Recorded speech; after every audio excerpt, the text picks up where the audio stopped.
Boa noite, meu povo! Tudo bem com vocês? Hoje a gente vai falar então sobre um tema muito esperado por aqui. Eu acho que esse tema já é esperado há 2 anos, né? Então, efetivamente, o tempo que eu me tornei mestre. E muitas vezes vocês me perguntam sobre isso. Paula, é importante ter um mestrado para trabalhar nessa área? Paula, como que foi o seu mestrado lá em Portugal? Conta pra gente. E chegou a hora, gente. Hoje, na verdade, eu nem lembrava que era, mas o Instagram, né, mandou aquela lembrança lá de 2 anos atrás. E aí eu descobri que fazem hoje exatamente 2 anos que eu sou mestre. Gente, eu vou falar um negócio pra vocês. Deixa eu tirar o som aqui do meu computador. O tempo tá voando, né? Meu Deus do céu. Se faz 2 anos que eu sou mestre, então faz 4 anos que eu fui pra lá. Meu Deus do céu! E então, assim, vamos comemorar esse dia juntos aqui, então. Porque, de fato, foi um momento muito especial pra mim. Eu vou contar aqui pra vocês rapidinho o porquê disso, né? E a gente vai comemorar juntos. Uhul! 2 anos já. Então, e pensar, quase 2 anos já do doutorado, né? Porque eu voltei de Portugal e já me inscrevi no processo seletivo do doutorado. Já passei, já comecei, agora daqui poucos meses vai fazer 2 anos também que eu tô no doutorado, ou seja, eu tô na metade. Quando a gente vê, eu já vou estar fazendo uma live sobre doutorado, ver se pode. E, gente, então, deixa eu explicar pra vocês, que eu acho que é importante essa parte.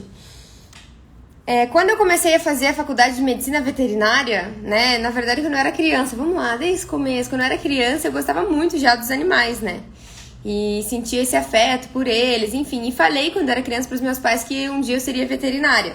E o tempo passou, minha cabeça mudou, muitas coisas aconteceram, e eu confesso que quando eu precisei pensar, né, lá no terceirão, que eu precisei pensar qual faculdade eu iria seguir, eu pensei em publicidade e propaganda, pensei em relações públicas, porque no colégio eu tinha muita facilidade em falar com as pessoas, né? Então, muita facilidade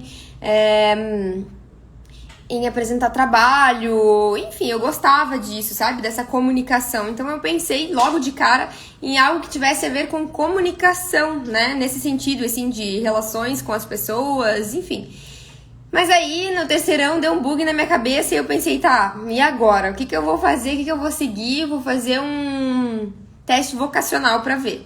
E aí eu comecei a fazer teste vocacional e tudo indicava pra área de ciências biológicas, né? E até que eu fui ligando os pontos, entendendo melhor sobre mim, sobre a minha vida, sobre a minha personalidade. E pensei, poxa, chegou num dia, né, depois de muito pensar, que eu cheguei pros meus pais e falei, olha, eu decidi.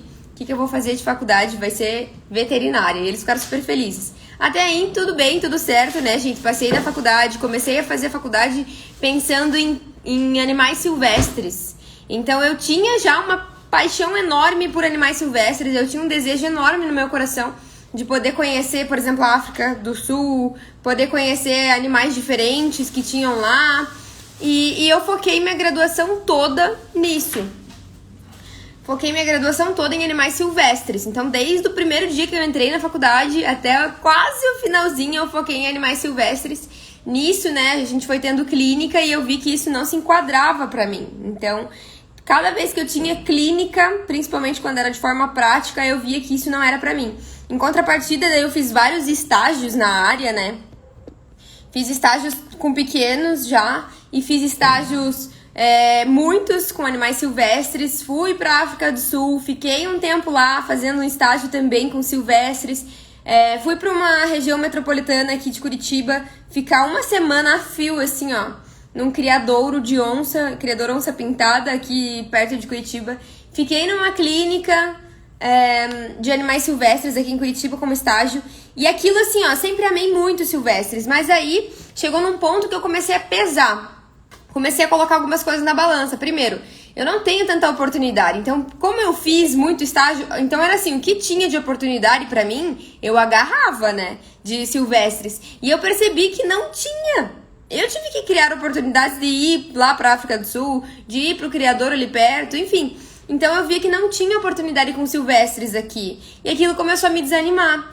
Em contrapartida, eu percebi que a clínica não era pra mim. Eu não gostava de clínica. Por mais que fosse clínica de Silvestres, ainda é clínica, né, gente?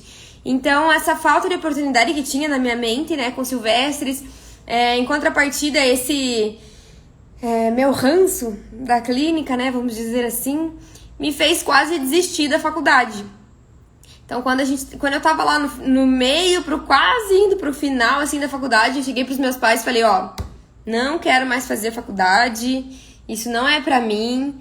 E, na verdade, teve algo antes disso. Olha só como são as coisas. Um pouquinho antes de eu falar isso, eu falei pros meus pais que eu queria ir pra Portugal, fazer um semestre em Portugal, da faculdade. E acabou que ficou nos meus planos isso só, e não deu certo, e aí eu comecei a desanimar, e desistir, e querer desistir, e até o ponto de chegar pra eles e falei, olha, sério, eu quero desistir, não me encaixo na medicina veterinária, não me vejo feliz na medicina veterinária. E tem um post meu falando sobre isso aqui. É uma foto minha bem antiga, né, na minha primeira aula de anatomia. E eu comecei a me desanimar tanto da faculdade que eu vi as pessoas, porque as minhas amigas, gente, da faculdade, elas eram super empenhadas, assim, né, CDFs da vida. Uma delas é a Jé, que é minha sócia hoje. Mas, enfim, elas eram super CDFs, assim, e eu me via desanimada. Eu não queria ir pra aula, eu faltava a aula. Quando eu tava na aula, eu ficava pensando em outra coisa. Sabe, assim, totalmente desanimada? E aí eu estudava, mas estudava daquele jeito, assim. Então, eu não era uma pessoa proativa na faculdade. Quando tinha as aulas práticas... Sabe aquele negócio de todo mundo falar, não, deixa que eu faço. E eu, nunca nem levantava a mão. Ficava lá, tá, podem fazer. Por quê? Porque eu não era feliz, eu não estava feliz com aquilo, naquele momento. E aí, conversei com os meus pais que eu não queria mais medicina veterinária, porque eu não seria feliz com isso. E eles falaram, Paula, agora termina e não sei o quê, tenta analisar, enfim. E eu comecei a pensar muito e analisar. Eu acho que eu sempre fui uma pessoa... de analisar situações, ou seja, eu sou uma pessoa racional com as coisas. E eu comecei a pensar, poxa, então tá. Então se eu não sou feliz com clínica, quem é a Paula profissional? Sendo que eu trabalhava, eu já trabalhava, né? Mas eu tinha trabalhado como menor aprendiz em uma biblioteca. Enfim, tinha tido outros trabalhos que não tinha nada a ver com a área profissional mesmo. Era coisa de adolescente ali que tava trabalhando, sabe? Tava conhecendo algumas coisas, enfim. Então, depois com os estágios também não me encontrei. E aí parei pra pensar, poxa, quem é a Paula profissional? Como é que eu vou descobrir quem é a Paula profissional se eu ainda não sou profissional? Vamos tentar entender. E na época, gente, eu não fazia terapia. Se eu soubesse hoje, eu falaria pra mim, Paula, faça terapia. Ia ajudar muito nesse processo. Mas, enfim, eu parei pra... entender, do mesmo jeito que eu tinha... eu entrei na veterinária porque eu achava que era aquilo pra mim. Porque eu fiz uma análise, né? Eu raciocinei, enfim, achei que aquilo era bom pra minha personalidade, pra mim e tal. E aí eu fiz a mesma coisa. Eu falei, opa, pera, deixa eu fazer uma autoanálise aqui. Quem é a Paula? Quais são as raízes da Paula? Quais são os defeitos da Paula? Quais são as qualidades da Paula que podem ser extraídas para o profissional? Porque eu pensava, poxa, será que eu sou essa pessoa nada produtiva mesmo? Será que eu sou essa pessoa, sabe, que não consegue se diferenciar? Será que eu sou... Porque eu via todos os alunos se diferenciando, eu via todos os meus colegas indo tão bem e eu lá, mortona, sabe? Um zumbi, gostei dessa, eu era um zumbi na faculdade já nessa época. E fora outras coisas, quem assistiu minha live há um tempo, nossa, alguns meses atrás que eu fiz uma live contando minha história... Eu passei por alguns momentos ainda estando na faculdade. Então, vocês imaginem que juntou tudo, né? Eu tava com a vida pessoal meio bagunçada, tava com essa vida profissional, então que eu nem sabia, então tava tudo uma bagunça. Enfim, parei pra analisar quem era a Paula, as minhas qualidades, o que poderia despertar aquela vontade em mim, né, de fazer algo, porque eu fazia muito projeto social. E nos projetos sociais que eu fazia, eu tava lá, no gás. Então aquilo me motivava, aquilo me movia, certo? Então eu não podia ser uma pessoa zumbi. Eu era uma pessoa que era produtiva, sim, só que quando eu encontrasse meu propósito, sabe? Como eu não sei se vocês se sentem assim, Porque quando eu coloquei aquela foto e eu expliquei um pouquinho esse texto, fiz um texto, né, explicando um pouquinho isso, muita gente se identificou. Então eu queria saber se vocês já se identificaram com isso alguma vez, em algum trabalho, até mesmo na faculdade, na vida amorosa, sei lá. Vocês já se identificaram com esse hashtag zumbi aí, em alguma área da sua vida, em algum momento da sua vida? E aí, beleza, daí parei então pra raciocinar e o que que eu descobri na época? Quem é a Paula? A Paula é uma pessoa comunicativa. Por mais que... Aí a gente já entra em outro assunto, que a gente pode falar sobre comunicação assertiva, se vocês quiserem, tá? Porque nem sempre foi assim, de eu conversar com vocês, assim, tranquilamente. No início... Lembra que eu falei pra vocês que eu sempre fui comunicativa? Porém, eu sofri um acidente de moto. E eu fiquei deformada, literalmente deformada, gente. Nossa, meu rosto ficou deformado um bom tempo. E isso parece que me travou um pouco. Então, no começo da faculdade, gente, eu era muito travada na comunicação. Por mais que a comunicação estivesse dentro de mim, eu passei por um trauma que se tornou... era um trauma, né? Físico, que tinha se tornado psicológico por causa do acidente de moto que eu tive. E aí no começo minha comunicação da faculdade, minha comunicação era péssima. E aí, o pessoal falando que fui zumbi até me encontrar nesse personagem. Eu gostei desse termo, vou falar, gente, parem de ser zumbi, vem cá. Vamos reviver, vamos, né? Chega de ser morto-vivo, bora reviver. Mas enfim, o que eu tava falando pra vocês? Que no começo da faculdade minha comunicação era... Mas no fundo, eu fui desenvolvendo isso de novo e falei, gente, vamos lá, eu tenho a comunicação dentro de mim. Porque eu sabia que sempre foi assim, eu via nos colégios, sabe, minha forma de apresentar trabalho, enfim. E aí, isso foi melhorando. Esse trauma psicológico que eu tive, devido ao meu trauma físico, né, do acidente, eu sabia que eu precisava vencer isso, orei muito pra conseguir vencer isso. E como na faculdade a gente tem muitas apresentações de trabalho, eu fui me desafiando. Eu ficava extremamente nervosa, mas fui me desafiando porque eu precisava voltar aquela essência em mim. Então vocês percebem que parece que eu fui chegando assim, ó, no poço, tipo assim, enfim. E ainda quem assistiu aquela live que eu falei sobre algumas coisas da minha vida vai entender o que eu falei agora. Mas, enfim. E aí o que acontece? Não, sou comunicativa, é uma coisa que eu sou. Eu posso não estar, vocês entendem isso? Eu podia não estar comunicativa no momento, mas eu sabia que eu, no caso sou, né? Eu sou comunicativa. Então eu não estava por alguma situação, por algum trauma, ou seja o que for, não estava, mas eu sou. Então vamos despertar isso novamente. E aí comecei poxa, o que eu realmente quero? E aí, outra coisa pra vocês, em todos os projetos sociais que eu já fiz, eu era professora, né? Então, na verdade, eu liderava alguns desses projetos. Comecei não liderando, depois passei a liderar projetos sociais. Eles envolviam artes marciais, né? Vocês sabem que eu treino Muay Thai há alguns anos. Então, eu era professora de Muay Thai para crianças. A gente fazia ação social em comunidades carentes. Depois, eu fui professora de Muay Thai para mulheres. Então, vocês percebem que uma coisa está interligada à outra. Porque aí eu comecei a entender, poxa, eu tenho um papel de liderança, é algo que está dentro de mim. Isso está associado ao quê? Eu tenho um papel comunicativo. Eu amo ser professora. Sabe? Comecei a alinhar isso. O que mais que eu gosto? Aí eu comecei a entender que tinha, assim, área de alimentos na veterinária. E olhei com outros olhos essa área. E aí eu pensei, gente, eu amo comer, primeiro fato. Eu coloquei, vocês sabem que até hoje eu faço essas listinhas dos prós e dos contras. Então até isso entrou pra mim, se eu amo comer, eu gosto de ver o alimento, eu gosto de ver produzindo ele, eu gosto de provar ele, eu gosto de entender se ele tá bom ou não. Eu jamais comi alimento vencido, então tipo, eram coisas que já estavam assim enraizadas em mim. E tudo isso começou a pesar. Poxa, a área de alimentos vai me proporcionar tudo isso. Mas antes eu pensei, poxa, eu quero trabalhar ministrando cursos, dando palestras, eu quero trabalhar com pessoas. E aí, por isso que deu um bug na minha cabeça. Porque eu falei, poxa, eu estou fazendo medicina veterinária, né, que na minha cabeça, naquela época, era para animais, mas eu quero trabalhar com pessoas, mas eu me permiti ter todos esses pensamentos, tá? E aí tudo o que eu tinha alinhado na minha mente, que eu tinha desenhado de que seria bom pra minha personalidade, pra me motivar, pra me tirar do zumbi e realmente eu tentar encontrar e achar meu propósito, tinham a ver com a área de alimentos.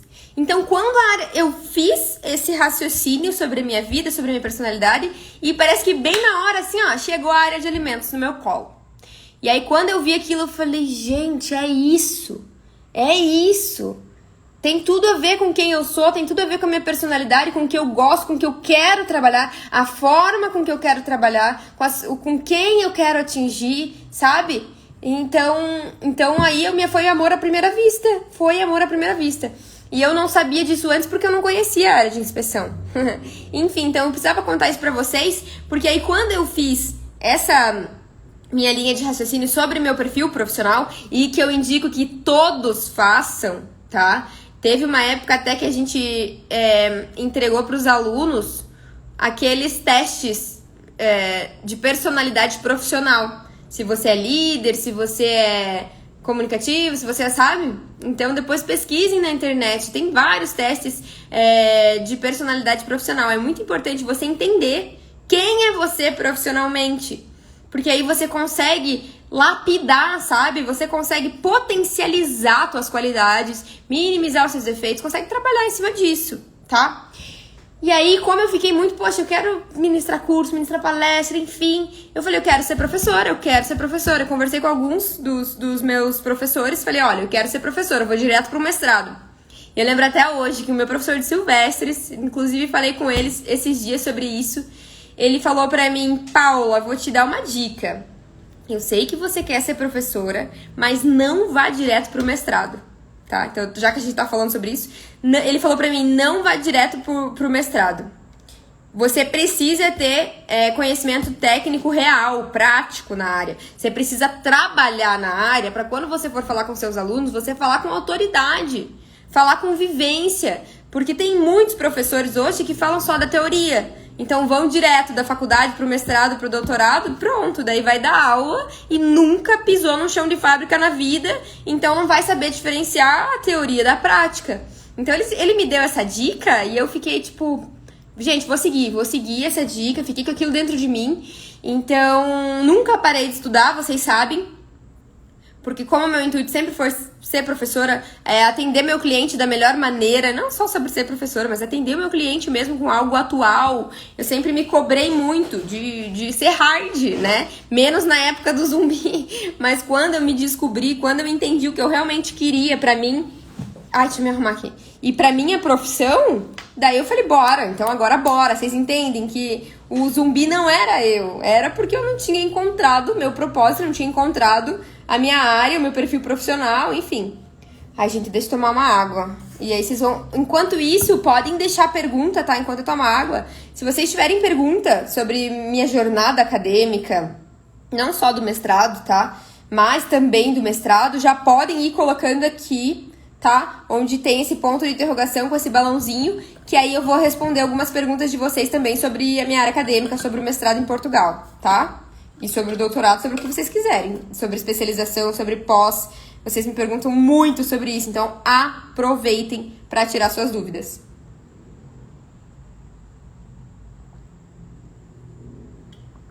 Boa. Então vamos lá.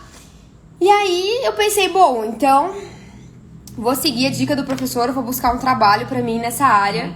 E logo de cara, vocês sabem, não é o tema de hoje, porque o nosso tema não vai ser a área profissional em si, né? Vai ser a área acadêmica, mas elas acabam andando juntas, né, pra mim, porque eu sou uma só, então a gente vai acabar falando um pouquinho de cada. E aí, me formei, já fui contratada numa rede de supermercados. Assim que eu me formei, eu já comecei especialização, tá? Por quê? Porque eu era recém-formada e eu pensei, tá, beleza, eu já estou num trabalho, mas o meu pensamento sempre foi crescimento. Porque, gente, a época de zumbi acabou lá atrás. A partir do momento que eu descobri o que era a inspeção, parece que aquilo assim, ó, renovou minhas energias de tal forma, poxa, descobri inspeção, descobri que isso é pra mim, descobri que isso tem a ver com a minha personalidade, quero isso, vou buscar isso. Morreu o zumbi na hora, nasceu a Paula nível hard naquele momento. Nunca deixei de ser desde que eu me descobri. Mas, gente, pra isso, foram pelo menos uns, sei lá, 2 anos sendo zumbi. Mais, né? 2 anos e meio lá sendo zumbi. Vocês imaginem, quase cheguei no ponto de desistir. Se eu tivesse desistido, não tava aqui hoje, né? Mas graças à inspeção que eu conheci ela. E aí, conheci a Paula nível hard, conheci meu propósito e bora. Quando eu me formei, então, comecei já a trabalhar como RT em uma rede de supermercados. Pensei, bom, vamos se atualizar, né, Paula? Eu já fazia cursos, então o que aparecia, assim, de curso da área eu fazia. Na época não tinha muito curso, né? A área de inspeção não era muito falada, não era... Enfim. E aí, os cursinhos que tinham, eu fazia, obviamente, todos. Para eu entender um pouco melhor sobre a área, até porque eu sei que a faculdade não nos prepara. E sempre tive isso muito claro na minha mente, porque a partir do momento que eu quis a área de inspeção, eu vi que a faculdade não tava me dando aquele suporte, né, gente? Beleza. Comecei a especialização em uma pós-graduação que eu não vou indicar, porque eu achei ruim. Eu achei com uma didática péssima. Essa pós que eu fiz, ela era online, porque foi uma que eu encontrei e eu consegui conciliar com o meu trabalho. E, gente, era péssimo. Não tinha, assim, didática nenhuma.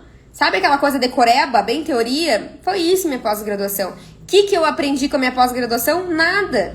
Não aprendi nada. Aprendi que tinha que decorar um monte de decoreba e era isso, porque era a área de inspeção todinha, assim, ó. Paula, hoje em dia tem pós-graduação que vale a pena e que seja online? Tem. Vocês sabem, por exemplo, da IFOP Alimentos, que é uma pós-graduação que tenho vários alunos que fazem e super indicam. Tem a pós da PUC, que também todo mundo indica, que é muito boa. Enfim, gente, depois vocês podem dar uma pesquisada, mas tem bastante, tá? E sim, tem pós-graduação que vale a pena e que por mais que seja online, imagina, a IFOP eles têm didática, né? Tem professores ótimos e é online. Mas na época, a que eu fiz é muito ruim, por isso eu nem falo dela pra vocês. Nunca, nem falei, porque senão vai parecer uma indicação e eu prefiro não indicar e também não queimar a cara, né? Pronto. Mas tá lá, contando pra mim como uma especialização. Beleza. Aí, Paula, vamos lá, partindo por esse ponto, já que a gente tá falando de pós-graduação. Pós-graduação, você acha que é válido pra quem quer trabalhar com RT e consultoria? Acho, tá? Eu acho que é válido. Apesar de, tem alguns cursos que te ensinam como ganhar dinheiro nessa área, né? Por exemplo, o nosso curso vai te ensinar como ganhar dinheiro nessa área, como conquistar o seu primeiro cliente, vai te dar a segurança técnica que você precisa para atuar nessa área. Então, por muitas vezes, alguns cursos, eles são, às vezes, mais eficazes que pós-graduação, porque ele vai te ensinar ali, ó, como ser um empresário, o que você vai precisar fazer, quais documentos você vai precisar emitir, como agir em diversas situações como RT, tá? Mas, Paula, eu tenho a possibilidade de fazer curso, tenho a possibilidade de fazer pós. Faz então, tá? Porque querendo ou não, vai ser algo a mais pra vocês. Só que não pensem apenas num canudo. Porque aí você não vai te agregar de nada na sua vida, né? Vai ser só um canudo? Só pra dizer que você é especialista? Poxa, mas se você não tem a parte prática lá, não tá trabalhando na área, você vai ter canudo, o que vai adiantar? Não vai adiantar nada. Então, por isso que você precisa entender o beabá, o passo a passo, como conquistar, como conseguir, como entrar, entende? Mas assim, tem a possibilidade de fazer? Faz. Todo estudo é bem-vindo. Se não fosse, eu não estaria até agora estudando. Eu teria me acomodado e daí, tipo assim, beleza. Já fiz a minha parte, já tô bem, agora vou me acomodar aqui. Olha quem tá aí. Ô, Andressa, não faz isso não, senão já te chamo pra live comigo. Te chamo mesmo, hein, gente? A Andressa que acabou de entrar e dar um oizinho aí, que saudade. Foi ela que me lembrou que faz 2 anos que a gente é mestre, porque ela foi minha dupla de mestrado. Fiscal agropecuária de Minas Gerais. Olha lá, agora vou fazer propaganda. Vem, Deza, vem fazer live comigo. Comentem aí, povo, quero a Deza junto. Enfim, então assim, pós-graduação é interessante? É, desde que vocês façam em uma instituição que seja boa, que realmente vai te agregar em algo e vai te ensinar algo, tá? Pra você atuar no mercado. E aí, fiz a pós-graduação, conciliando com o meu trabalho de RT e consultoria, e pensei assim, poxa, eu ainda quero fazer mestrado. Por quê? Porque eu achava que o mestrado me faria uma profissional melhor, uma RT melhor, uma consultora melhor? Não, tá? Prestem atenção nisso que eu vou falar. Eu fiz mestrado, Paula Heloise, fiz mestrado porque eu sempre quis dar aula, tá? Então, hoje em dia, a gente até tem mestrado profissional, né?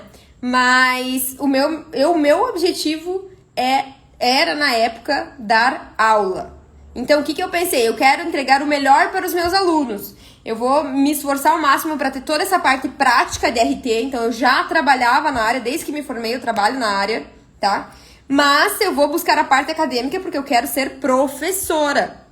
E vocês entendem que essas são duas paixões dentro de mim. Então, é a Paula professora e a Paula RT. A Paula empresária, que daí tem as duas empresas.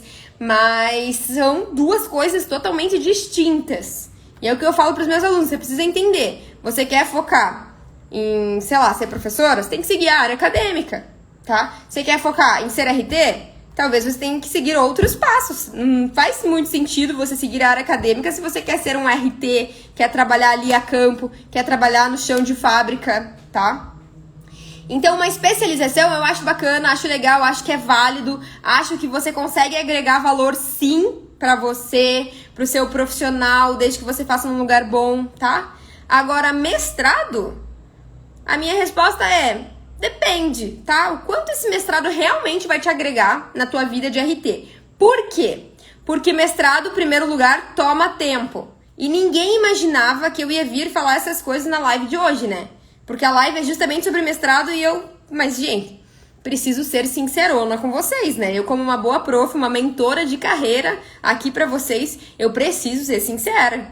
Eu sempre falo pra vocês, foco, pensa no seu objetivo. Você tem que ser especialista em algo, você não pode ser generalista. Enfim, foco, foco, foco. Sempre tô falando isso pra vocês, então eu preciso alertar isso também. Você quer seguir... Você tem interesse em fazer mestrado, por quê? Ah, Paula, porque eu acho que vai me agregar como RT, eu vou chegar lá e vou falar que sou mestre.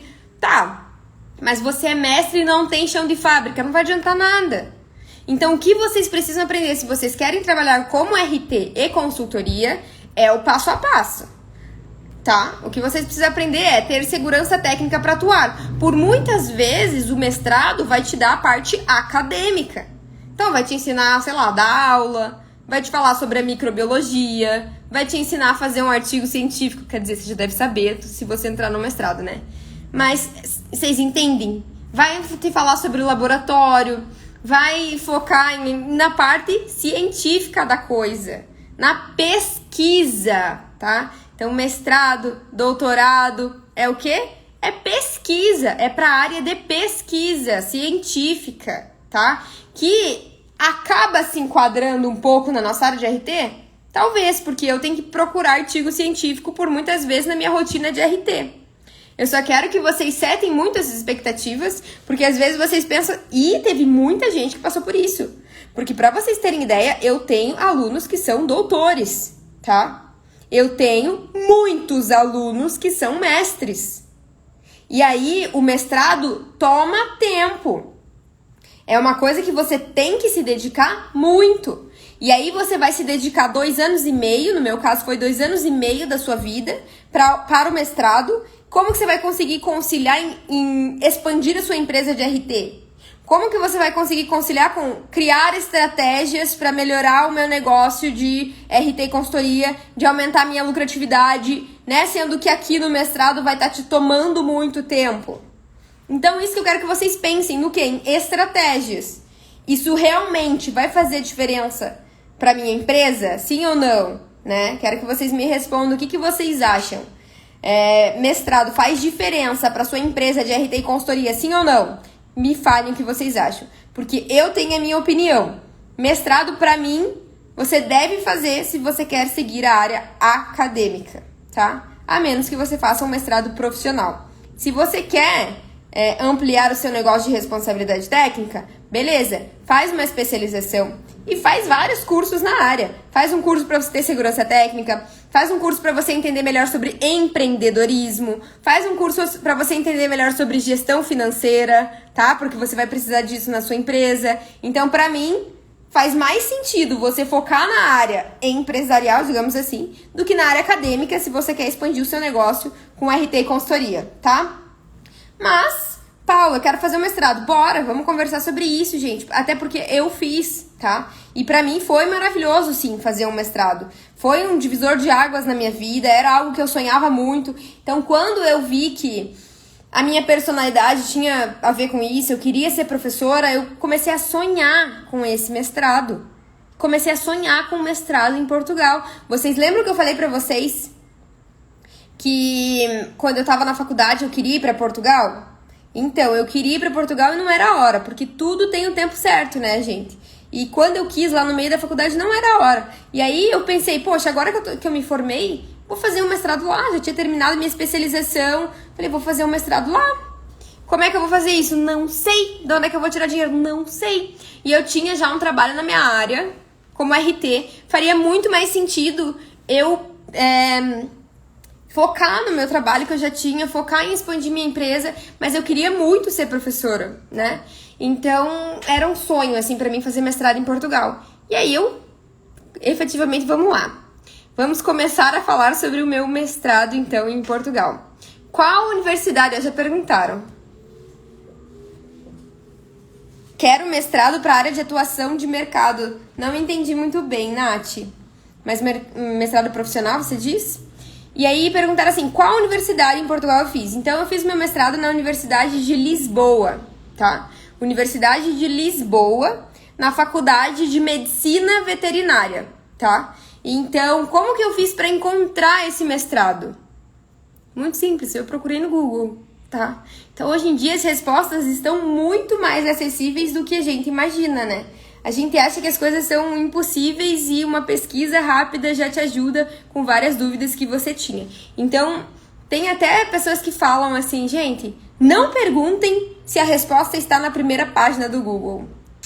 Né? Eu tava conversando uma vez com a Paula da Carta e Consciência, fiz uma live com ela e ela falou justamente isso e eu achei sensacional. Então, por exemplo, assim, ai, Paula, qual que é o serviço de inspeção aqui da minha cidade? Qual que é o telefone de lá? Eu não sei. Mas às vezes você colocar no Google, serviço de inspeção, sei lá, de Curitiba, vai aparecer lá. Entende? Então, mais ou menos nesse sentido que a Paula falou e eu achei super legal essa colocação dela. Então, se eu quero uma coisa, eu vou ter que ir atrás, né? Fui atrás, então, do mestrado, comecei a procurar todos os mestrados de Portugal, porque eu queria ir para Portugal. E aí procurei, achei vários mestrados em Coimbra, em Porto, enfim. E eu queria mestrado em segurança de alimentos. A pessoa não quer mais nada, né? Quer em Portugal, quer em segurança de alimentos e ainda não queria pagar muito, não. Aí, deixa eu prender meu cabelo, que tá calor pra dedéu, né, povo? Aqui em Curitiba, que não é muito calor, tá um calorão. Daí eu comecei a procurar alguns mestrados lá e o que acontece? Eu fui percebendo que todos os mestrados eram pagos. Eu não achei nenhum, assim, tipo, de graça, igual aqui tem, federalzão da vida. Inclusive, eu tava quase prestando pra fazer o mestrado aqui em Curitiba, na Federal. Aí, beleza. Daí encontrei esses lá. Aí era, tipo assim, um valor absurdo em euro. Um valor absurdo dos pagos. E lá em Portugal, eles têm, assim, as universidades pagas, as universidades... tudo era em dobro lá pra gente. Então, se você é estrangeiro, você tem que pagar o dobro. Então, eles tinham um valor lá, digamos assim, 7 mil euros. 3 mil euros, 3.500 era lá em euros. Aí, se fosse estrangeiro, já era o dobro, tá? Já era 7k em euro. Então, vocês imaginem. Aí, isso pra faculdade... Todas as faculdades, tudo estrangeiro pagava o dobro. Daí eu percebi e descobri várias coisas que eu vou contar aqui pra vocês, inclusive. Eu descobri que lá as universidades, eu procurei pelas universidades que são, tipo, as federais, assim, nossa, sabe? Essas universidades que não, na teoria, não são pagas. E aí lá em Portugal, até elas são pagas, só que daí você paga uma taxa, digamos assim, simbólica. Que pra eles é uma taxa simbólica porque é muito menor que uma universidade paga. Mas também tem taxa, não é tipo isento de taxa igual aqui. Você vai fazer federal, você não paga nada. Lá, a federal deles, entre aspas, né? Você também tem que pagar uma taxa simbólica. E aí eu falei, bom, vamos pra essa aí, né? Porque a taxa simbólica também era o dobro, por eu ser estrangeira. Mas mesmo assim ficava muito mais acessível do que uma particular que ficaria, tipo assim, 7 mil euros, sabe? Então era um negócio tipo 250. Ai, Deza, se você tá aí, me lembre. Vamos ver se tem alguém do meu mestrado aí. Se alguém tiver aí, me lembre. A Deza já saiu correndo quando eu falei que eu queria live com ela. Mas... ai, eu não lembro bem direito o valor, gente. Pra mim era 250 euros por mês, eu acho. Ó, eu falei meio que chutando, porque eu não lembro. Pensem, faz 4 anos que eu comecei o mestrado lá, né? Vai fazer 5, porque foi 2 anos e meio. Então vai fazer 5 anos que eu comecei. Faz uma galera, né? Então eu tô ficando velha, pelo amor de Deus. Então eu pesquisei esse, e aí, cara, quando eu encontrei esse, que é o mestrado em segurança alimentar. E aí muita gente vai falar assim, não, Paulo, você tá errando, é em segurança de alimentos. Não, é segurança alimentar, era o mestrado, tá? Era um mestrado na Faculdade de Medicina Veterinária, opa, sou médico veterinária, na Universidade de Lisboa, exatamente onde eu queria, e aí era com a Universidade Federal deles, eu teria que pagar essa taxa, que na teoria é simbólica, mas pra gente não, né? E enfim, eu lembro que na verdade não era todo mês que pagava, até pensei nisso agora. Eu acho que era mais ou menos 250 euros, mas não era todo mês, acho que talvez era mês sim, mês não sei o que, um negócio assim. Meus pais que vão lembrar que na época eles me davam um help, né, gente? Aí beleza. Inclusive a gente teve que fazer um baita sacrifício pra eu ir pra lá.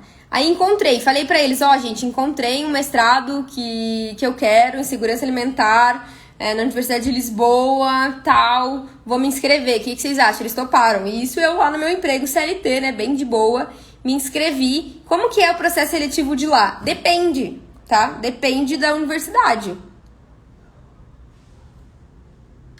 Então é muito complicado falar sobre isso. Porque até Portugal, se a gente for falar da Europa, se for Portugal e Espanha, já muda. Portugal e outro lugar da Europa já muda. Mas tá, vamos lá, falar do meu caso. O meu caso é que eu vi que tinha universidades que tinha... igual é aqui no Brasil. Tinha, tipo, prova, daí tinha análise de currículo, daí tinha aquela entrevista, tá? Inclusive eu tive isso no doutorado aqui do Brasil. Tinha universidades lá que eram assim. Mas eu vi isso mais em universidade paga até. Enfim, não lembro se eu vi em alguma outra que era pública.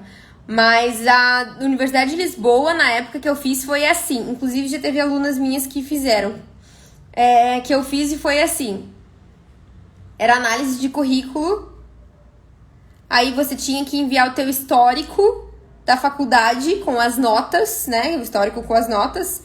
Porque eles têm uma média que você só poderia entrar se tivesse acima daquela média, começando por aí, abaixo daquela média de histórico lá. Se eu não me engano é 16. Daí, eu acho que é 16, mas porque o que acontece? Lá a média deles é 20, não é igual a gente aqui que é de 0 a 100, né?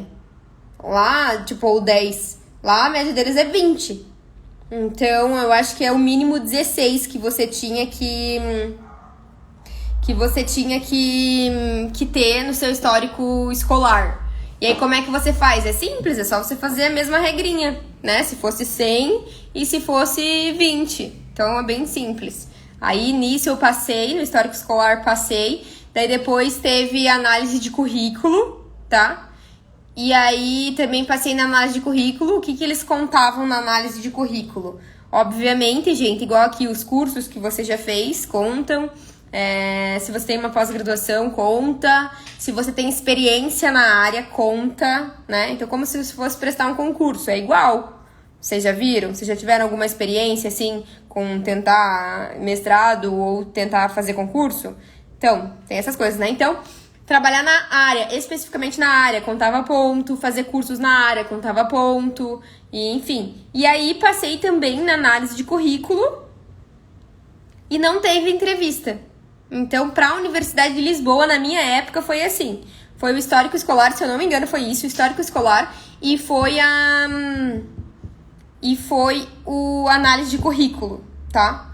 Então aí eu passei, foi isso, bem tranquilo, sossegado.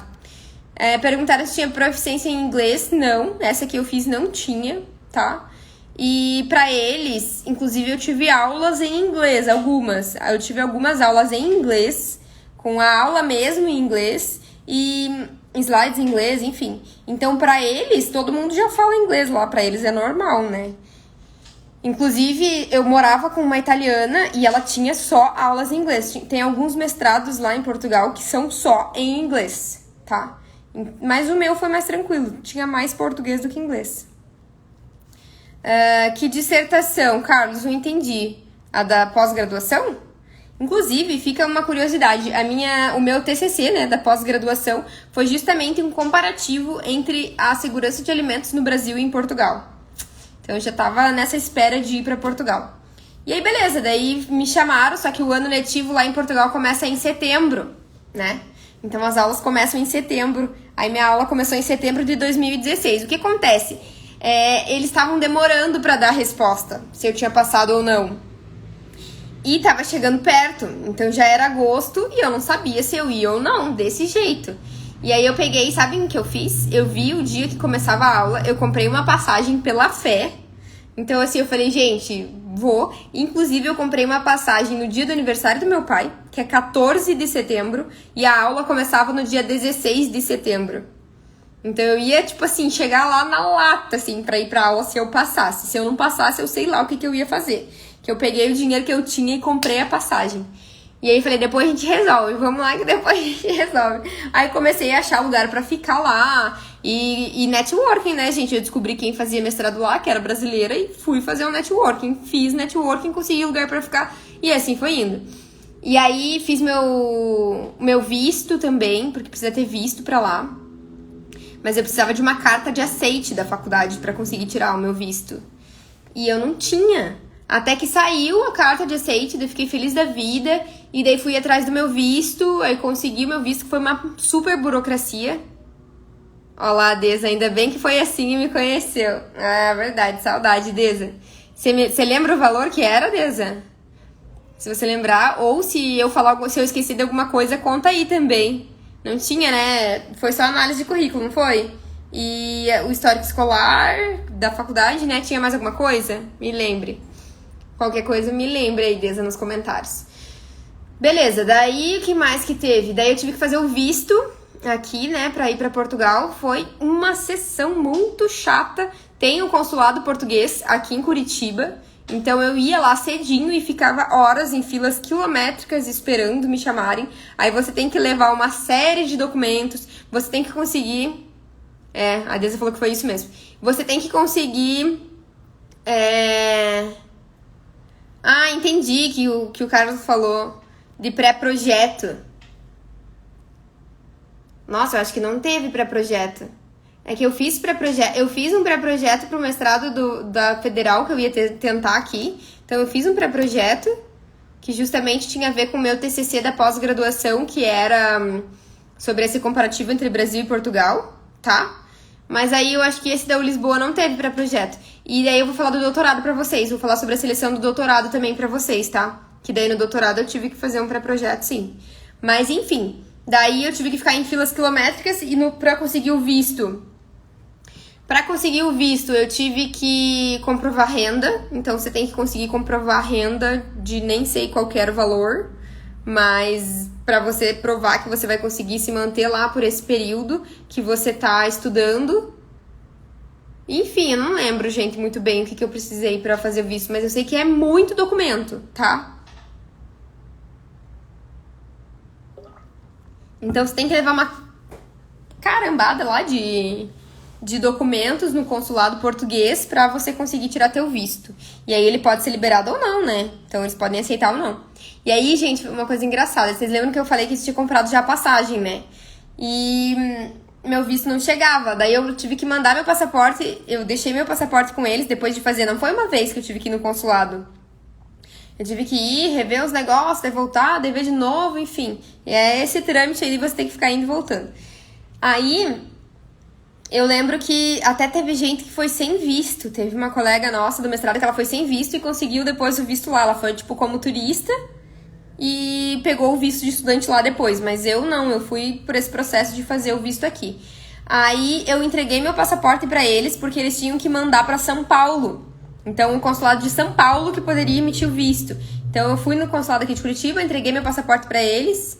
Ah, olá, a Deza achou o valor aqui. Estudantes internacionais, 2.500 euros em 10 prestações. Ah, então é isso mesmo que eu tinha falado pra vocês. Nossa, então é quase todo mês. Eu tinha falado que era mês sim, mês não, eu tava enganada. Então são 10 prestações na época, né? Agora deve ter aumentado. Na época era 2.500 euros em 10 prestações. Ó, que bom, a Deza veio dar um suporte muito bom hoje aqui. Enfim, e aí mandei, então, entreguei meu passaporte pra eles e eles mandaram pra São Paulo. E, gente, vocês não sabem o que aconteceu. O meu passaporte ficou retido lá em São Paulo, porque era uma moça, era uma portuguesa aqui também, bem chata, do consulado aqui de Curitiba. Ela esqueceu de mandar alguns documentos. E aí meu passaporte não chegava. E aí eles me ligaram e falaram assim, Paula, tá faltando documento?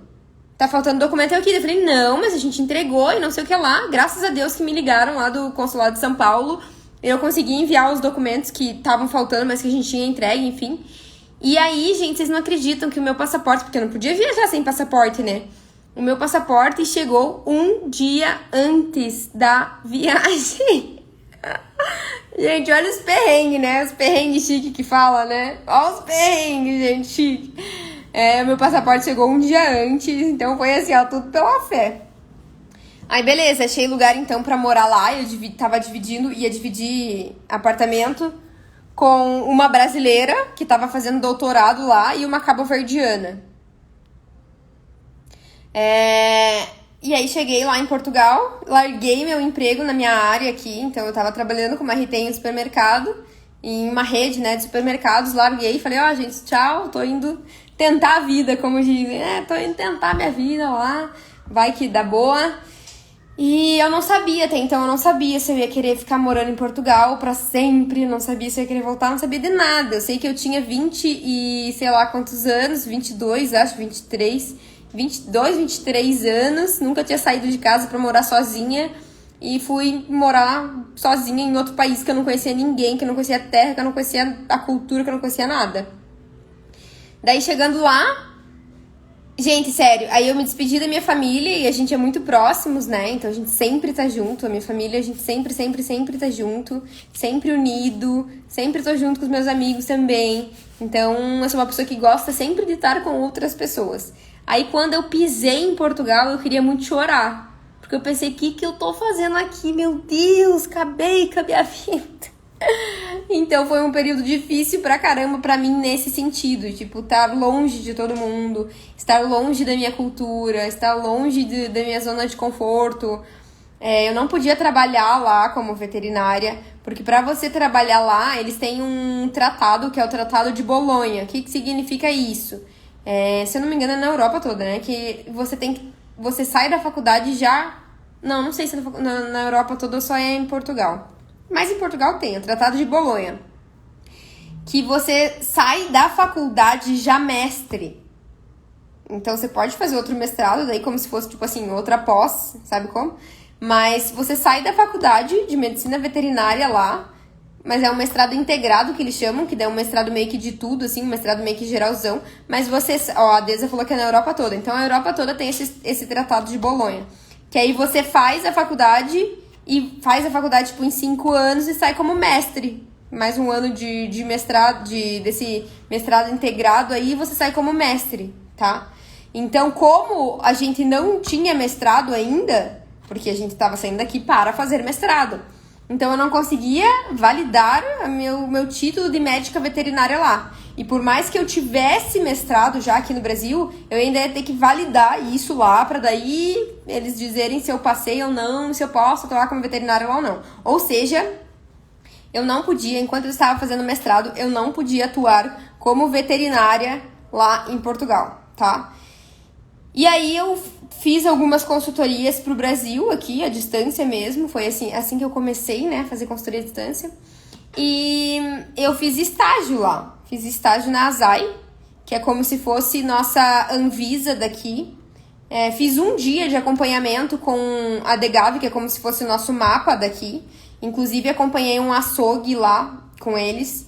E o açougue tinha a PPCC, sempre conto essa história pra vocês, porque foi chocante pra mim. Um açougue minúsculo tinha a PPCC. Lá pra eles, nossa, a PPCC é algo extremamente normal. É como se fosse nosso manual de boas práticas aqui. Tem que ter, obrigatório, acabou. Então, foi uma experiência muito valiosa. Conheci pessoas incríveis, né? A Andresa é uma delas. E pessoas que levei pra vida. Foi uma fase que me transformou totalmente, porque é a primeira vez que fui, então, pra outro país morar, né? Em outro país. Primeira vez que eu fiquei longe da minha família, primeira vez que eu fiquei, enfim.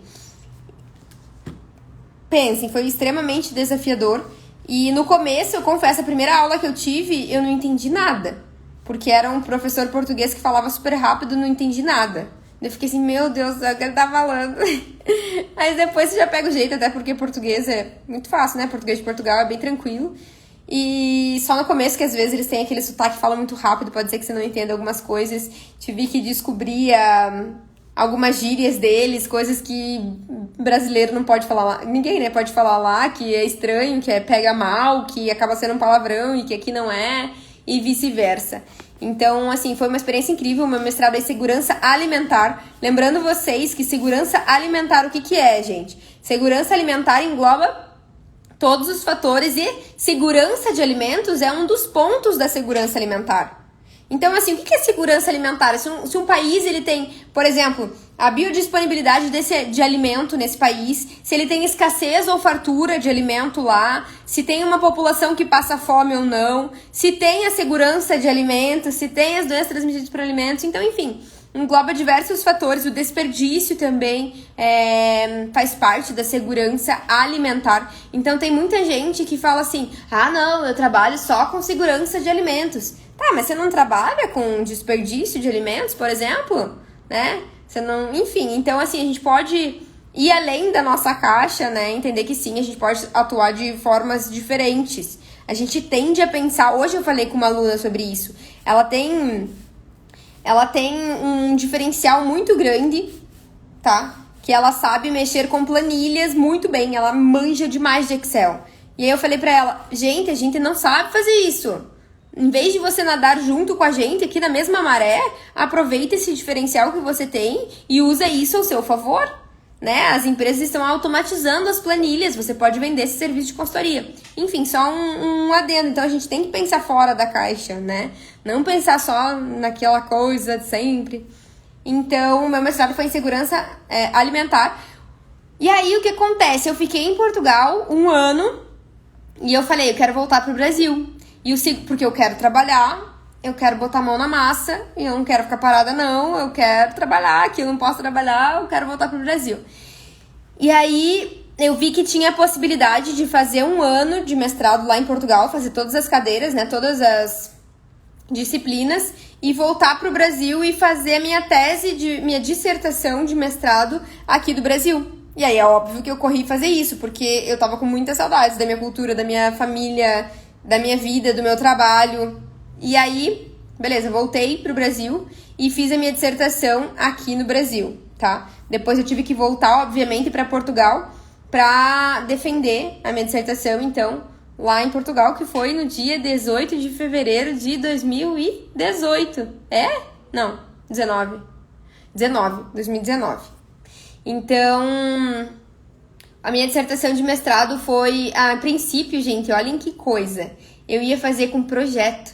Na época eu nem tava com o Gregory ainda, mas meu pai tem empresa de engenharia, então eu queria focar em algo totalmente diferente. E aí eu ia fazer com projeto. Só que eles não gostaram muito do meu tema lá em Portugal, e aí eles pediram pra eu mudar. Aí eu fiz sobre desperdício, né, de carne. Então eu fiz rendimento de carne bovina a vácuo em açougue de supermercado. Fiz sobre isso. Então, eu fiz a minha dissertação de mestrado com rendimento de carne, de cortes de carne em açougue. E aí, voltei lá para Portugal e defendi meu mestrado e foi isso. Deixa eu ver se vocês têm alguma dúvida com relação ao meu mestrado.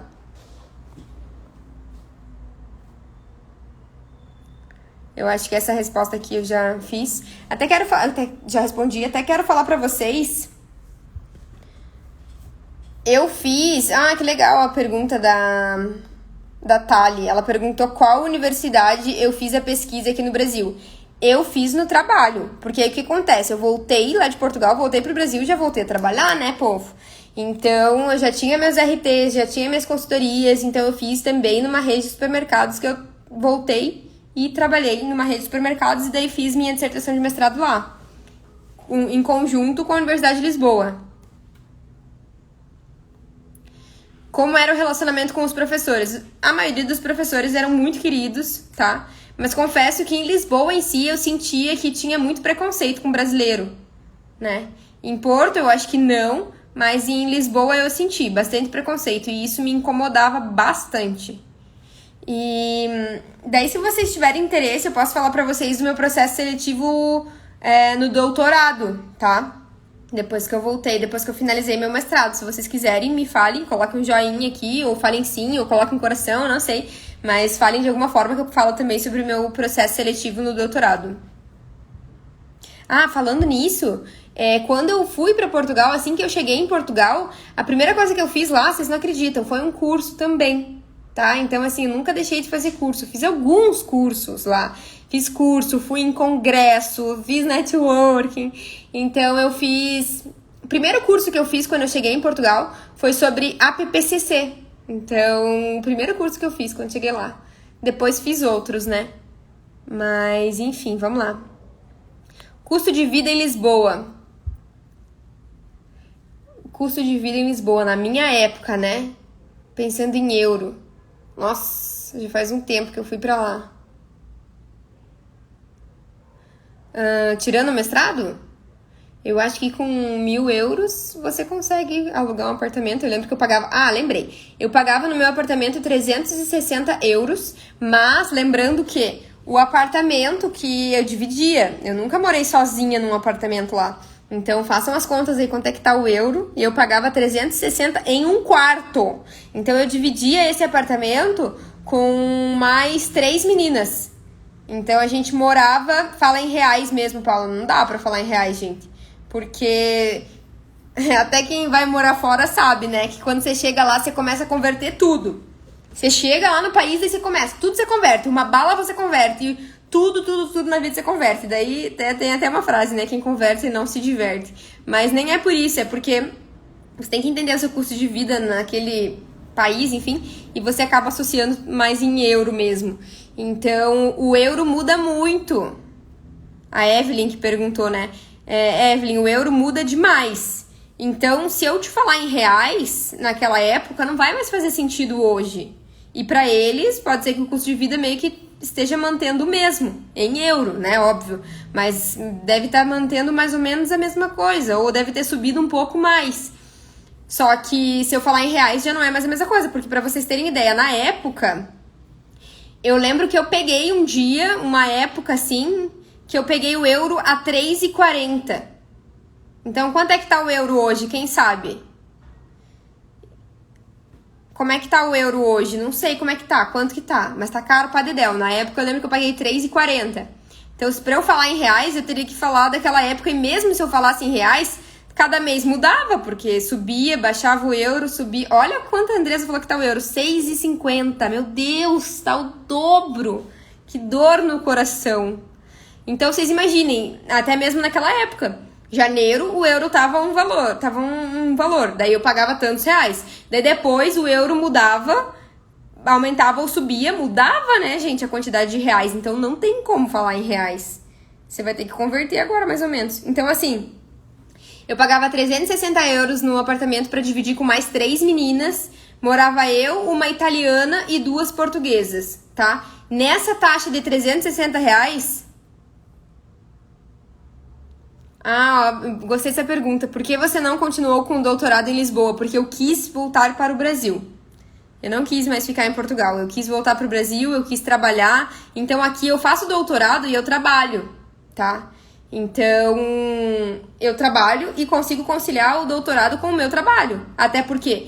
Eu já vou falar do doutorado, tá? Mas o mestrado lá eu não conseguia conciliar com o meu trabalho. Então eu precisava ganhar dinheiro, eu precisava estar na rotina, eu precisava fazer o que eu amava, que era trabalhar com RT e consultoria. Então eu não via a hora, tava morrendo de saudade da minha família. E a qualidade de vida em Portugal é maravilhosa. Você come muito bem, você paga muito barato nas comidas comparado aqui com o Brasil. Você viaja muito barato. Então eu aproveitei para viajar um monte. Viajei para os países... Opa, deixa eu tirar essa pergunta aqui para ir falando isso. Viajei para alguns países ali perto, então eu aproveitei para viajar porque era super barato. Coisa de 30 euros. A gente comprava passagem para viajar para outro país, imagina. Então, graças a Deus, recebi bastante visita lá também. E então, assim, a qualidade de vida, a segurança. Em Portugal, eu me sentia extremamente segura. Então, eu andando na rua com o celular na mão, 10 e pouco da noite, 11 horas da noite, de madrugada, não tava nem aí. Porque eu me sentia muito segura em Portugal. Então, tem segurança, tem qualidade de vida, dá pra viajar um monte, dá pra conhecer muita gente. Eu conheci gente do mundo todinho lá, porque tem muito turista lá, sabe? Então, eu conheci muita... Lisboa é um lugar extremamente lindo. Nossa, extremamente lindo. Então, tem muitos prós, né? Obviamente, eu fazia um mestrado que eu gostava. Tem muitos prós. Mas os contras, pra mim, pesaram muito. Que foi estar longe da minha família, estar longe do meu trabalho. Sofrer um pouco de preconceito. Não poder trabalhar, não, sabe? Me senti muito limitada, então eu voltei. Pra ficar perto dessas coisas que pra mim era muito importante. Então, por isso que eu não cogitei fazer o doutorado lá em Portugal. Até pensei depois que eu voltei, que já tava aqui e tal, mas aí, enfim, embora já engrenei aqui. E foi a melhor coisa que eu fiz, com certeza, voltar. Pra mim, né, gente? Tem gente que fica lá, a Deza tá lá até hoje e ama. Então, assim, a maioria das pessoas ficaram. Eu não vi a hora de voltar. Mas só por causa desses fatores que eu falei pra vocês. E aí o Valber perguntou se o mestrado era integral. Valber, o mestrado que eu fiz, ele era sexta-noite, sábado o dia inteiro e só. Era sexta-noite, sábado o dia inteiro. Sexta-noite, sábado o dia inteiro. E tinha muita prova, então era praticamente uma semana sem prova, uma semana com prova. Uma semana sem prova, uma semana com prova. Então você aproveitava quando você não tava tendo aula pra estudar pras provas. E aí eu fazia estágio também, né? Então eu aproveitava o tempo livre. As meninas do apartamento, como que eu fiz pra escolher um apartamento? A Deza que me ajudou até, ela me indicou um aplicativo lá. Aplicativo não, um grupo no Facebook que tem, sei lá, brasileiros em Lisboa. Tem vários grupos que a gente entrava no Facebook. Daí aparecia lá a oportunidade de apartamento, né? E aí eu achei esse apartamento, fui correndo ver. Na verdade não foi fácil, porque quando eu fui, eu morei, que eu falei pra vocês, quando eu cheguei em Portugal, eu tava morando com uma brasileira e uma cabo-verdiana. Só que eu tava morando como se fosse na região metropolitana, né? Como se fosse, não, eu tava morando em Odivelas, que é a região metropolitana de Lisboa. E aí, pra eu chegar no mestrado, demorava 1 hora, mais de 1 hora. Então, vocês imaginem, eu saía e eu não tinha carro lá, né? Então, eu tinha que pegar o metrô e depois tinha que pegar o ônibus pra ir pra faculdade. Então, eu saía da faculdade 10 horas da noite, mais ou menos, e ia chegar 11 e pouco da noite em casa, enfim. Então, eu decidi me mudar, porque esse primeiro apartamento que eu consegui lá foi por causa do networking, gente. Networking é vida. Então, eu fiz networking com umas meninas que eu fui na página do Instagram da U Lisboa, na Faculdade de Medicina Veterinária, comecei a caçar brasileiras que faziam mestrado lá. E aí eu encontrei uma brasileira que fazia mestrado lá, e eu comecei a puxar papo com ela. E aí puxei papo com ela, até que ela me ajudou, achou um lugar pra eu ficar, que era amiga dela, que tinha um quarto vago lá, e que era nesse lugar em Odivelas. Mas eu fiquei só 3 meses lá, porque como era muito longe da minha faculdade, eu procurei um apartamento no centro de Lisboa. E daí demorou pra achar. Inclusive, teve um apartamento que eu achei sensacional, mas inclusive era perto desse que eu consegui depois, que era pra morar com uma senhorinha, gente. E o apartamento era lindo, não era caro, não sei o que lá. Eu tava principalmente procurando localização, já que eu não tinha carro, eu queria uma localização muito boa. E aí, a hora que eu cheguei lá pra ver o apartamento, tava quase tudo fechado, quase tudo certo. A mulher viu que eu era brasileira, ela já não quis mais. Então, isso foi complicado. Mas aí a Deza me ajudou, eu encontrei esse apartamento lá nesses grupos, assim, fui lá ver. Era como se fosse o apartamento inteiro era de uma família, o prédio todo era de uma família, e um rapaz, assim, alugava todos os apartamentos, né? Os quartos, enfim.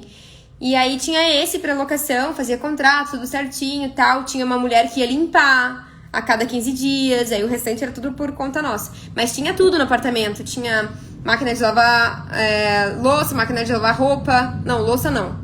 Máquina de lavar roupa, tinha, tipo, panela, tinha equipamentos, micro-ondas, tudo, assim, era equipadinho, sabe? Então, eu só pegava minhas malinhas e trocava de lugar. Aí, eu fiquei nesse, que é um predinho rosa. Eu não sei se eu tenho a foto dele aqui, acho que não. Mas eu morei num predinho rosa, coisa mais linda. Ai, que pena que eu não trouxe foto, né? Eu podia ter trazido foto pra vocês. Então, isso, né? A Raíza perguntou as taxas. 360 euros eu pagava numa localização excelente. Lembrando que se você for morar em Porto e morar em Lisboa, isso muda muito. Eu acho que em Lisboa é tudo mais caro do que em Porto, né? Por ser a capital. E aí, beleza. Daí, pagava 360 euros. Era internet, luz, água e a mulher da limpeza e o quarto. Mas é óbvio que tinha a sala que eu podia usar, tinha todos os ambientes em comum, né? Que era banheiro, sala, cozinha, e aí o quarto que era só pra mim. Então era mais ou menos isso, e daí moravam mais essas 3 meninas, tá? Que eram 2 portuguesas e uma italiana. Era bem engraçado eu tentando conversar com a italiana, eu tentando falar pra italiana explicar o que era um pão de queijo. Porque daí eu tentava falar em inglês, mas não tem como, porque daí ela achava que era pão com queijo. Enfim, foi engraçado. Foi uma experiência bem boa. E aí... Sim, Aline, eu fazia bastante trabalho, apresentação de trabalho. Tinha lá também, apresentação de trabalho. Tanto nos cursos que eu fazia, quanto no mestrado mesmo em si, né? Que mais que eu queria falar pra vocês? Vamos ver se tem mais alguma pergunta.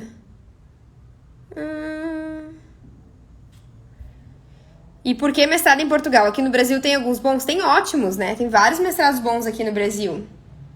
Tem, na Federal eu acho ótimo. O da PUC também é ótimo, só que tem que pagar, né? Você tem que ter bolsa, então, da PUC pra dar uma aliviada, porque é caro pra dedéu. Mas tem na Federal. E Portugal, porque eu já queria, né? Era um sonho que eu tinha no meu coração fazer mestrado em Portugal. Era algo bem específico mesmo. Pra mim, né?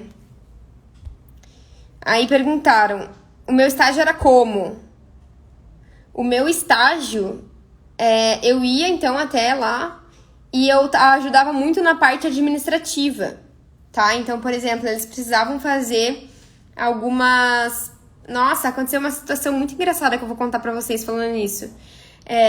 Eu precisava ajudar, então, em algumas planilhas... O meu trabalho de estagiária lá é ajudar na captação de algumas planilhas, verificações de estabelecimentos que precisavam ser fiscalizados, que já foram fiscalizados, que tiveram algum termo, enfim, era mais nessa parte administrativa.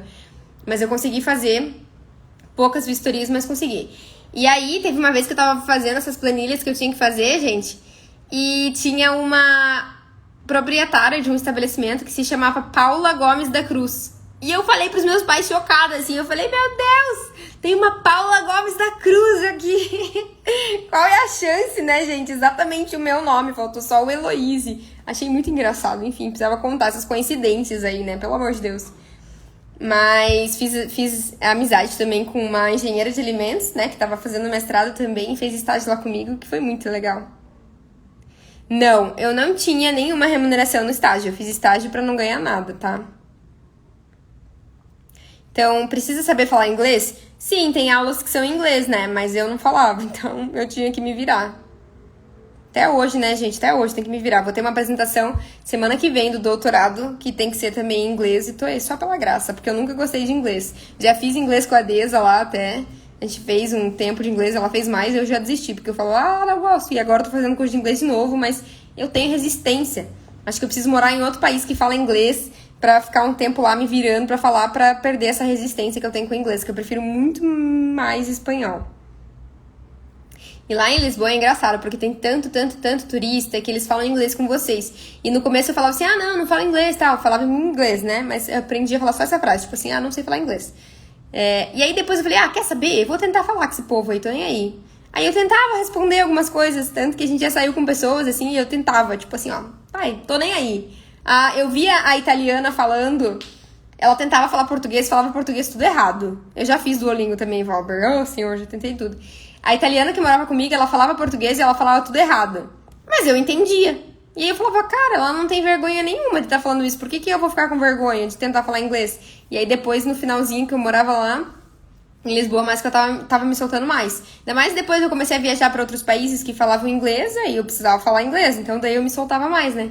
Mas sei lá, acho que a gente às vezes cria umas barreiras ridículas, assim, né? O inglês talvez seja uma comigo, então eu vou perder ela. Quer dizer, agora já tá muito melhor, né? Porque como eu já fiz algumas viagens e tal, vai no embromation, mas eu preciso melhorar isso, ó, vocês estão sabendo. Que mais de pergunta? Ah, ele tava falando de valor, né? Foi então, por exemplo, eu gastava 360 euros lá do apartamento. Eu lembro que era 30 euros um cartão de passagem de... Como é que fala? Passagem de ônibus, né? Que daí era pra metrô, ônibus e tal. Tô ficando sem voz, gente.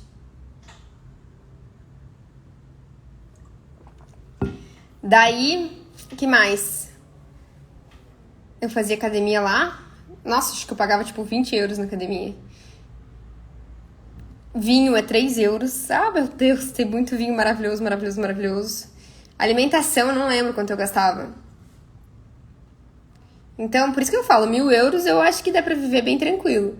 Mas eu acho que até... Eu não gastava 1.000 euros, eu acho. Eu gastava menos, tipo uns... Quer ver? Que o mais caro de tudo era o apartamento lá. O restante até que era mais de boa. Então, uns 700 euros, quem sabe? 600, 700. Depende do lugar onde você vai morar, depende do que você quer fazer lá, depende de muita coisa, né? Adorei a garrafa. Obrigada, gente. Ó, a Deza que pode dizer mais qual que é o custo de vida lá, Deza. Quanto que gasta em média por mês pra morar lá. Nossa, gente, aqui já faz 4 anos, né? Então, faz muito tempo. Pra mim, faz muito tempo. 4 anos. Eu não lembro nem o que eu comi ontem. Se eu falar pra vocês aqui... Se eu mudar de assunto, vocês sabem que eu já esqueço o que eu tava falando. Como é que eu vou lembrar de 4 anos atrás? Mas eu tô tentando, juro. Ai... Aí falaram assim, até agora a única parte negativa é não ter bolsa ou auxílio. Mas você pode tentar bolsa, tem várias universidades lá que tem bolsa. Aí você pode tentar um processo seletivo pra bolsa. Só que daí eu não sei te dizer como é que é.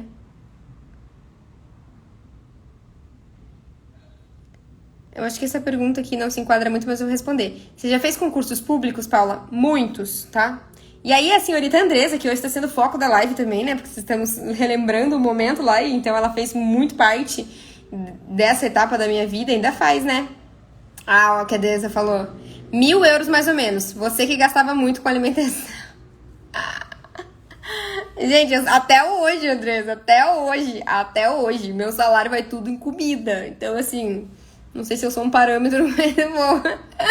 Ah, ela falou que 1.000 euros mais ou menos. Então é isso. 1.000 euros mais ou menos. Você vive tranquilamente em Lisboa, né? Porto deve ser mais barato. Mas sim, até hoje eu gasto muito com alimentação.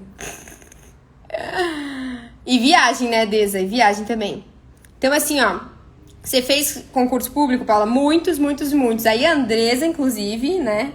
Ela me falava muito sobre isso. Ela falava, Paula, você não tem perfil profissional pra trabalhar com concurso. Você não vai gostar. Você vai gostar de fazer todo dia a mesma coisa. Você vai gostar de ter rotina. Você vai gostar de não ter desafios. Você vai gostar de, né, não poder viver o empreendedorismo. E aí eu fui caindo na real que não tinha nada a ver concurso pra mim. E hoje eu sei isso claramente. Mas já fiz um monte. Aí essa aqui a gente já respondeu. O mestrado é de 2.500 euros por ano, tá?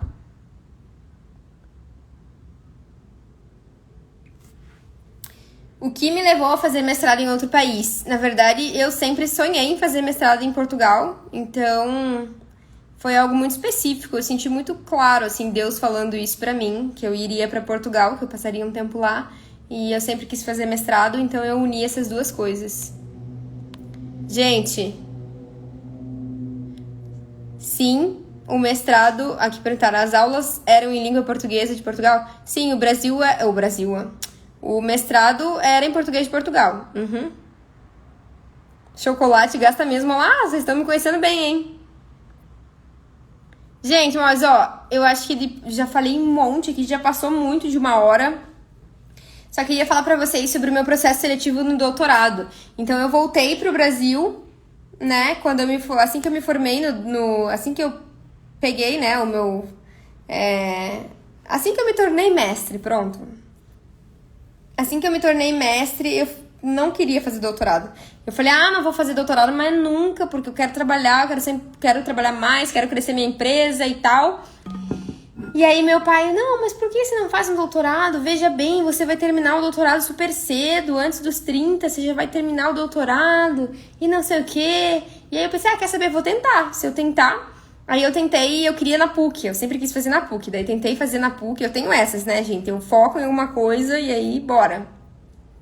Falei com uma professora de tecnologia de alimentos da PUC, conversei com ela e a gente começou a bolar um pré-projeto. Então, contei toda a minha história, minha parte acadêmica, minha parte de empresária, enfim. E aí, a gente começou a bolar um pré-projeto. E aí, eu fiz pra PUC, então eu fiz um pré-projeto, mas eu tentei bolsa, tá? Mas não é bolsa. O meu caso é isenção de taxa. Por quê? Porque se eu pedisse bolsa, eu teria que ser... Se eu fosse bolsista, eu teria que ser exclusiva da PUC do doutorado. E eu não queria isso de jeito nenhum na minha vida, porque eu queria continuar com a minha empresa, continuar com os meus RTs e conciliar o doutorado. Então, eu só não queria precisar pagar, porque eu acho que na PUC tá 3 mil e pouco, 4 mil o doutorado por mês, imagina? Então, eu queria isenção de taxa para não pagar o doutorado e também não ter bolsa. Vocês entendem? Daí eu simplesmente não pago o doutorado. Foi isso que eu tentei e consegui, graças a Deus. Tinha algumas vagas, né? Acho que tinha 2 vagas só para isenção de taxa na minha linha de pesquisa, que é tecnologia de alimentos. E daí uma foi minha, graças a Deus. Aí, qual que foi as etapas? Eu fiz o pré-projeto... Não, primeira etapa, achei a professora, tá? Conversei com ela, me apresentei, fiz uma entrevista com ela, ela se interessou daí por mim, a gente pensou no pré-projeto. Aí eu fiz um pré-projeto, me inscrevi no doutorado, me inscrevi para o processo de isenção de taxa. Não teve prova para esses, eu sei que tem alguns que tem provas, esse para mim não teve prova, mas eu não precisei fazer proficiência de língua porque vou ter que fazer ainda, tá? Então eu tenho 4 anos para comprovar a proficiência de língua. E tem alguns mestrados aqui que você tem que já fazer de cara, né? Então, esse doutorado não, eu tenho 4 anos pra fazer daí essa validação. Aí, eu tive análise de currículo também, tive que mandar aquela coisa de coisa, né? Aquele bando de coisa de currículo que eu tinha, então, de certificado, de curso, de mestrado até, né? Da especialização, de todos os cursos. Também contava, então, os cursos que eu ministrei, contava os simpósios que eu participei, contava a minha experiência na área. Então, cada RT, por exemplo, contava como pontuação X lá para eu entrar. Então, eu consegui colocar várias coisas que me ajudou muito, eu tenho certeza nisso, foi a análise do currículo, né? Até porque eu tenho muito curso. Vocês sabem disso, eu não paro de fazer curso até hoje. Eu compro muito curso. Então, mas curso tem um limite, né? Então, você ganha, 2 pontos com o curso. Daí, eu consegui o máximo de pontos por causa do curso. Aí, tem o ponto da especialização. Daí, tem o ponto de análise de currículo. Então, tem um monte de pontuação. Aí, tinha o pré-projeto. Daí, beleza. Daí, passei em todos esses. Passei na parte com a professora. Passei no pré-projeto. Passei nessa análise de currículo. Passei também no histórico que precisava. Histórico escolar do mestrado, passei no... Como é que eu falei pra vocês? Na experiência, né? Que tinha que contava a pontuação também. E daí, depois que eu passei em todo esse processo seletivo, tinha uma entrevista, que também ou você passava ou não. Aí eu fiz entrevista com eles, daí eu passei em tudo, graças a Deus. Daí saiu meu nome lá. E aí eu tenho... Quer dizer, não sei se eu falo graças a Deus ou misericórdia, né? Porque daí mais uma coisa pra eu fazer. E aí eu passei e pensei, meu Deus, agora eu vou ter que fazer esse negócio. E sabe o que é o pior? É que eu não posso desistir. Sabe por quê? Porque eu tenho isenção de taxa, então não pago nada. Se eu quiser desistir hoje, eu tenho que pagar tudo o que já foi feito. Então, no meu caso, 2 anos já de doutorado, né? Então não posso nem desistir, pensem, que beleza. Mas vamos lá, né? Agora falta só mais 2 anos. E é isso, bem tranquilo. Agora, por exemplo, no doutorado, eu escolhi um tema de pré-projeto, que por enquanto eu não posso falar pra vocês ainda, mas é um tema que eu trabalho na prática, inclusive. E aí a gente foi atrás desse pré-projeto, enfim, desse projeto, e agora eu vou ter que fazer uma apresentação, né? A gente chama de seminário júnior. Então, essa semana eu vou ter que apresentar o meu projeto pra eles, em que pé que tá, em que andamento que tá, já num estilo de tese, tá? Mas é uma tese bem mais tranquila, né? Porque não é a tese final, é o comecinho dela. Mas já tem bastante coisa, já tem um projeto, né? Então é isso, gente, do doutorado, do mestrado, da especialização. Eu acho que era mais ou menos isso. Peraí.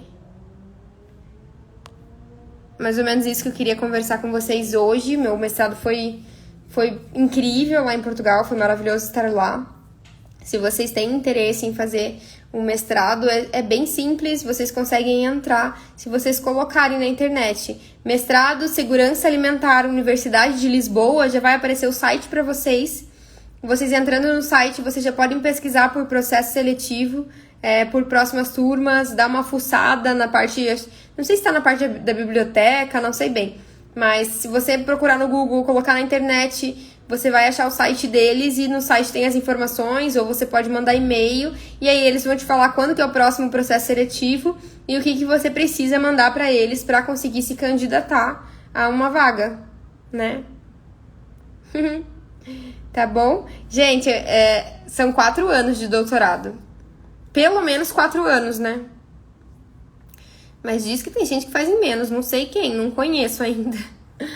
Mas o meu, espero que não seja mais que 4 anos, né? Só isso que eu espero. E que vocês orem por mim, para que Deus me dê força para fazer esse doutorado, gente. Você chega numa altura, né, que eu só quero pensar nos meus RT e nos meus alunos. Olha a pergunta, muito boa a pergunta da Ká. Você escolhe o orientador só no 2º ano lá? Sim. Tá, Ká? Foi uma ótima pergunta sua. Então, lá no que eu fiz em Portugal, foi o orientador só escolhi no 2º ano, no caso. Que foi o ano de escrever a dissertação lá. Aqui no Brasil, para fazer o doutorado, eu já tenho que entrar com uma orientadora. Então, a orientadora já tem que me querer, né? Então, por isso que eu falei pra vocês que eu entrei em contato com a Renata, que é a minha orientadora de doutorado. Inclusive, uma pessoa fantástica. E ela me colocou até na comissão de alimentos do CRMV, que amanhã a gente tem uma reunião, a primeira reunião que eu vou participar do Conselho Regional de Medicina Veterinária aqui do estado do Paraná, da comissão de alimentos. Então, eu tô muito feliz por isso. Então, tudo é networking, né, povo? Olha a Lô falando que leu minha tese de mestrado. Oh my God, eu tive que escrever em português de Portugal. A coisa mais difícil foi isso. Porque, gente, a colocação da frase deles é diferente da nossa. Então, assim, é diferente. Por mais que é fácil de entender tudo, as palavras são diferentes, a colocação da frase é diferente, a interpretação do texto é diferente, a escrita é diferente. Então, isso foi um grande desafio pra mim. Porque quando eu fui pra Portugal, eu não me esforcei pra falar em português de Portugal. Eu falei, assim, com o meu sotaque. Inclusive, todo mundo achava engraçado, né? Porque é um sotaque bem forte, bem carregado, ainda mais pra Portugal. Mas eu falava assim. Então, eu nunca deixei minhas raízes, assim, parece, sabe? Então, quando eu tive que escrever a minha tese, eu escrevi em português do Brasil, que eles chamam, né? Português do Brasil. Aí, levei mijada. Tipo, não, Paulo, você tem que escrever em português de Portugal. Eu, ai, meu Deus. Aí, eles me ajudaram a escrever um pouquinho em português de Portugal. Então, pra mim, deve ter ficado meio português de Portugal, meio brasileiro, como eles chamam. Então, ficou meio marromeno de língua aí. Mas que legal, Lô. Uau. Nossa, nem... Viu? As coisas ficam assim disponíveis, né? Qualquer um pode ler. A minha da pós também deve estar. E logo vocês vão ver a minha de doutorado, se Deus quiser. Vou dar um spoiler, é com um embutido. E agora não posso mais dar spoiler. Mas, gente, era isso que eu queria falar pra vocês. Espero que vocês tenham gostado. Eu sei que eu tava devendo essa live pra vocês, mas enfim, saiu. Se vocês tiverem dúvidas ainda, eu posso fazer qualquer coisa, outra live, só pra tirar dúvidas de vocês sobre a área acadêmica, o quanto a área acadêmica é importante pra nossa área ou não. Enfim, mas a gente vai conversando. Eu quero fazer toda semana uma live de perguntas e respostas, então não achem que vocês vão ficar sem respostas, porque toda semana a gente vai estar aqui pra sanar todas as dúvidas que vocês têm, tá bom? Então era isso, beijo! E outra dica última pra gente sair é: sigam os seus sonhos. fazer mestrado em Portugal pra mim era um sonho muito distante, era um sonho muito surreal, era um sonho muito, sabe? Meu Deus, foi uma das melhores sensações da minha vida poder realizar esse sonho, sabe? E hoje faz 2 anos, então foi um momento muito emocionante. Eu chorei muito quando eu cheguei, assim, no hotel. Na hora não, porque foi difícil a minha apresentação. E a Deza tava lá comigo, morrendo de saudade, Deza. E foi difícil, mas assim que eu cheguei no hotel, meus pais estavam comigo, meu pai e minha mãe, e eu chorava, assim, ó, porque foi um momento único na minha vida, único. Então, gente, não tenham medo do sonho de vocês. Pra mim, sempre pareceu algo muito distante. Não era algo palpável na época. E eu fui atrás, graças a Deus, né? Eu conquistei, eu consegui, graças a todo o apoio que eu tive, até mesmo por exemplo, da Deza, que sempre teve de minha dupla lá no mestrado, mas também muito apoio dos meus pais desde o começo, né? Desde a ideia, desde o sonho. E, enfim, não foi fácil. Não foi fácil estar lá, não foi fácil correr atrás do sonho, foi barreira atrás de barreira que eu tive que ir quebrando, mas, gente, de verdade, valeu muito a pena, muito. A minha vida se resume né, antes desse mestrado e pós esse mestrado, porque eu sei que virou uma chave gigantesca na minha vida. Então, foi um dos checks de vida, assim, sabe? De realização. E não foi fácil, mas nunca vai ser, né, gente? Então corram atrás do sonho de vocês, de verdade, porque vale muito a pena, vale muito. E eu sei que vocês vão conquistar também, tá bom? Beijo pros meus pais maravilhosos que estão assistindo essa live, que foram a base pra tudo isso acontecer, pra Deza, pra todo mundo que me acompanhou nesse processo também.